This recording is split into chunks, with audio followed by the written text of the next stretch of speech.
صلاۃ اللیل جائز ہے کہ نہیں؟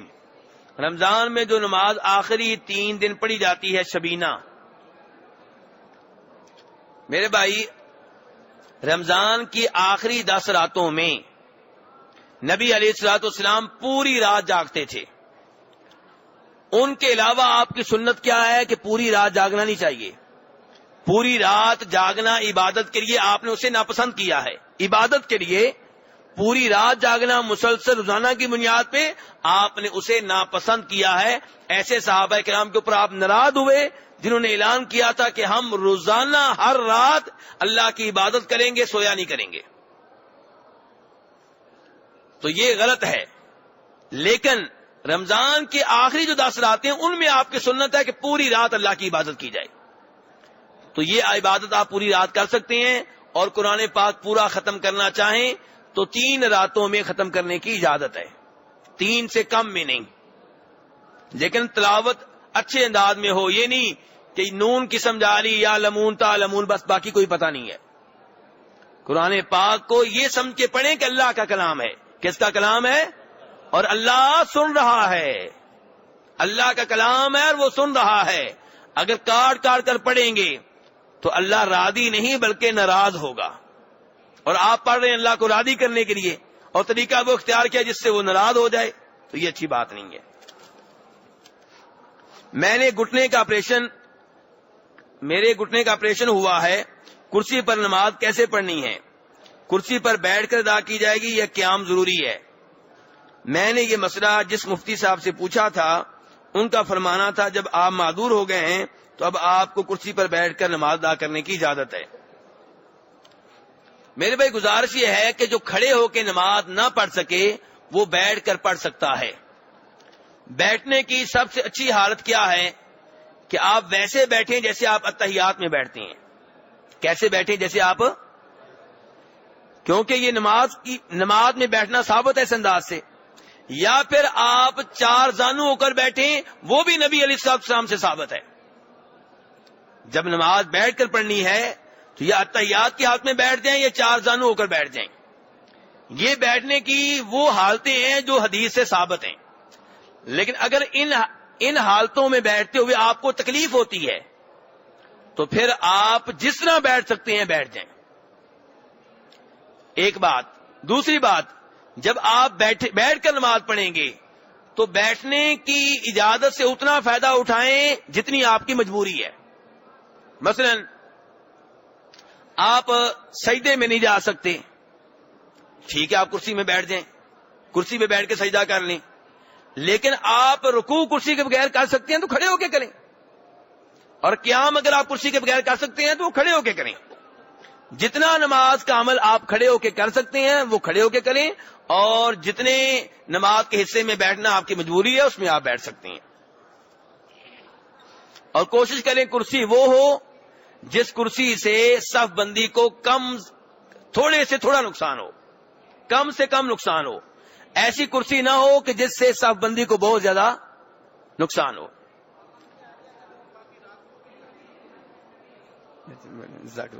جی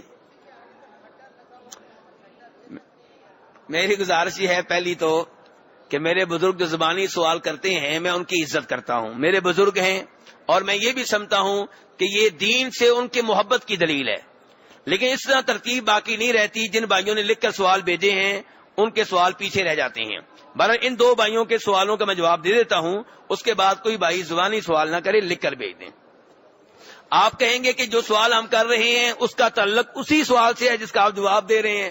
تو میں نے یہ دروازہ کھول کر دیکھا ہے، پھر اس سوال سے اٹیچ 10-12 سوال نکل آتے ہیں. ٹھیک ہے، تو آپ کا کیا سوال تھا؟ پھٹا.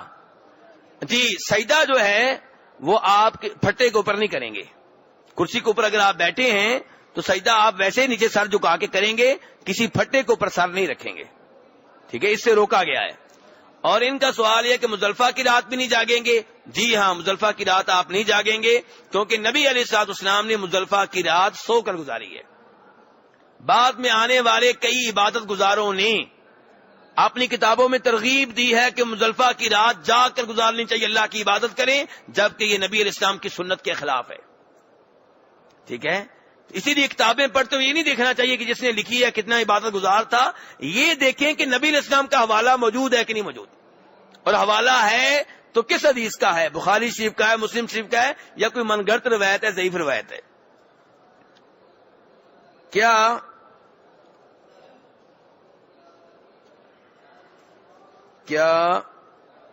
ہاں یہ وہی سوال ہے بالوں والا سوال ہے. 10 ذی الحجہ ان 10 دنوں میں بال کاٹنے کا. موبائل سے حرم شریف مسجد نبی میں فوٹو اتارنا, میرے بھائی تصویر سازی سے, فوٹوگرافی سے جتنا بچ سکتے ہیں اتنا بچیں. جہاں مجبوری ہے وہ اللہ میں معاف فرمائے. تو باقی شوقیہ طور پہ تصویریں کھینچنے سے اجتناب کرنا چاہیے. بے جان چیزوں کی تصویریں آپ کھینچ سکتے ہیں جن میں روح نہیں ہوتی. تبرک سمجھ کر چومنے والے کیا ثواب موجود ہے؟ کس کو چومتے ہیں ابھی تبرک سمجھ کر؟ یہ نہیں لکھا آپ نے. تو بہرحال یہ مسجد نبوی کے دروازوں کو, ستونوں کو, چٹائیوں کو تبرک سمجھ کے چومنا نبی علیہ الصلوۃ والسلام سے ثابت نہیں ہے, صحابہ کرام سے ثابت نہیں ہے. ایسا عمل نہیں کرنا چاہیے. نماز ادا کرتے ہوئے سجدہ کرنے کے بعد یاد نہ رہے کہ سجدہ 1 کیا یا 2, تو اس بارے میں کیا حکم ہے؟ اگر یہ شک آپ کو نماز کے بعد پڑھنا شروع ہوا ہے تو اس شک کے اوپر دھیان نہ دیں.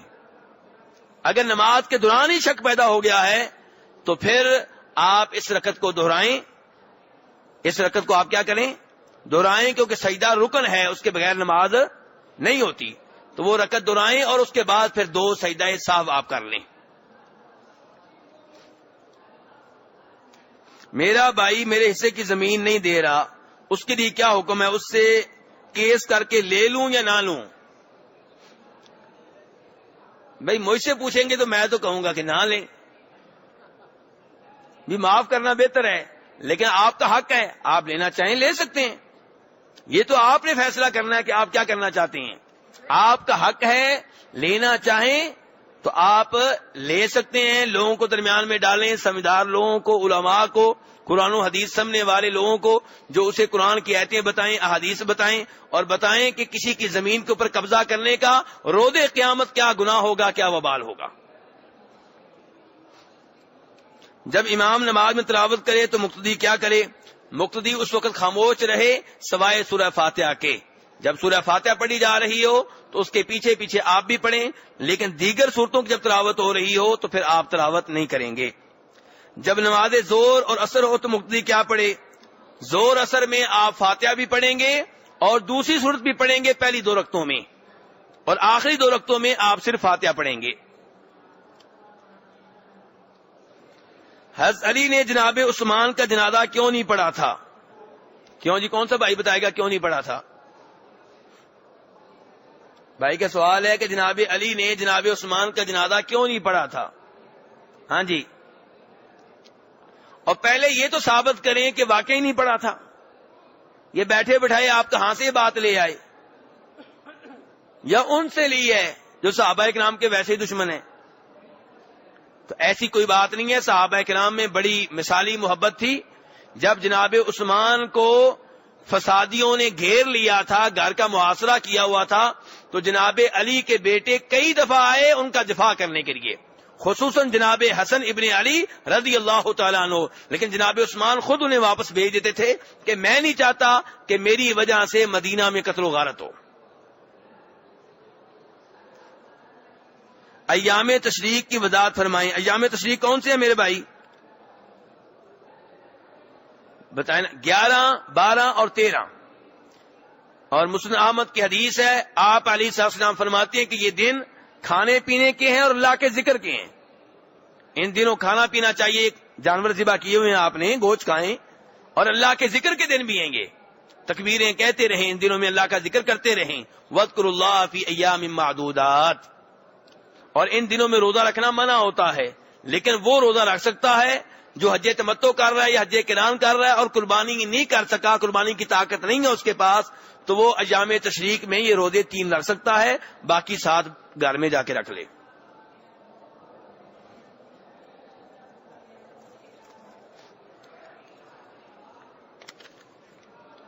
عورتیں حرام میں رات کو حجاب اتار کر سو سکتی ہیں؟ جبکہ وہ صرف خواتین کے درمیان سو رہی ہیں، پھر صبح اٹھ کر بال ٹھیک کر کے حجاب باندھ سکتی ہیں؟ کیوں جی، اتار سکتی ہیں؟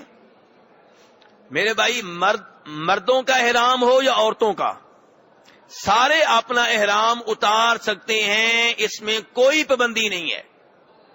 مرد حضرات نے چادریں پہنی ہوئی ہیں، باتھ روم میں جا کے چادریں اتار کے غسل کرنا چاہیں کر سکتے ہیں، چادریں اتار کے استنجا کرنا چاہیں کر سکتے ہیں، چادریں تبدیل کرنا چاہیں کر سکتے ہیں، کوئی وجہ ہو تب بھی، بغیر وجہ کے تب بھی۔ دو چادریں جن میں آپ نے ایک عمرہ کیا ان میں کئی عمرے کر سکتے ہیں، دو چادریں جس میں کسی اور نے عمرہ کیا اس میں آپ بھی کر سکتے ہیں۔ دھونا ضروری نہیں ہے، الا یہ کہ کوئی پلیت شے لگ جائے، پلید لگ جائے تو اتنی جگہ دھو لیں جہاں پہ پلیت شے لگی ہے، باقی کوئی مشکل نہیں ہے، سب پابندیاں ہم نے خود ہی اپنی طرف سے لگا رکھی ہیں۔ اب آتے ہیں عورتوں کی طرف، تو عورتیں اگر واقعی عورتوں میں سوئی ہوئی ہیں تو ٹھیک ہے، حجاب اتار سکتی ہیں، کوئی مسئلہ نہیں ہے، حجاب تبدیل بھی کر سکتی ہیں، قمیض جو پہنی ہے وہ بھی تبدیل کر سکتی ہیں، شلوار جو پہنی ہے وہ بھی تبدیل کر سکتی ہیں، کوئی اس میں مسئلہ نہیں ہے ایسا۔